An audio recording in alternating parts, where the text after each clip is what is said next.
Hi, I'm Tom, and this is Choosing Your House Wine.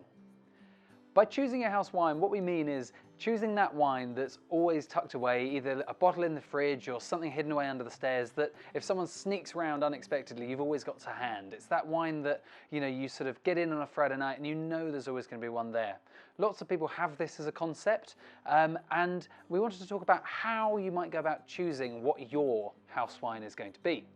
I suppose first and foremost, most important thing, as with any of this, is pick your budget. This is going to be a wine that forms part of your weekly shop perhaps. It might be something you chuck in a couple of bottles of when you're going and doing the shopping, and therefore it's got to be of a budget that, it fits, it works. Don't feel you've got to go sort of absolutely sky high on this one. The other really important thing, I suppose, is this is a wine that you're not buying to pair with a specific dish or to have at a specific occasion. So it's got to be a crowd pleaser. It's got to be able to be drunk either on its own completely or with various different dishes. So middle of the road sort of in terms of style, no extremes, not lots of acid like high acid Rieslings and not lots of tannins like Nebbiolo or big Cabernet Sauvignons, something like that. I think they might be too extreme. I think what you're looking for here is perhaps something like New Zealand Sauvignon, which is a really easy drinking, quite fresh style that you can have on its own or pair with food.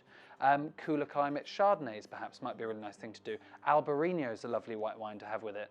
For reds, I think things like Mencia, I keep going back to it, I think it's a lovely wine to have as your house. Something like that. Whatever you do though, not only has it got to fit your budget and it's got to be a bit of an easy drinking crowd pleaser, I think it's got to fit you. It's got to show a bit of your personality.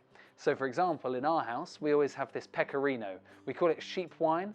The main reason we buy it is that A, it's a really lovely wine and it's very easy drinking. It's from Italy. And very, very sort of crowd pleasing, nothing too extreme as I say, and you can just sort of drink it on its own nicely in the garden on a summer's day. Equally, if you've got a roast chicken and you run out of something you picked specifically for it, you can get a bottle of this and it will do the job perfectly. But more importantly, it's got cartoon sheep on the label. Olivia, my wife, loves them, and it gives us something to talk about when we're there chatting wine. We can talk about the design of it. It fits, it's fun.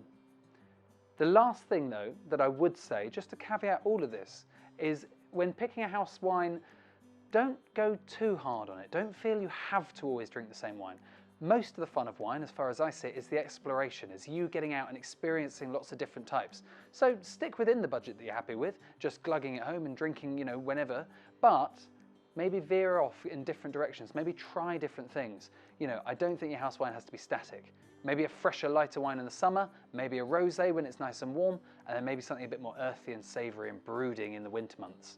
But the idea here is go out exploring. Cheers.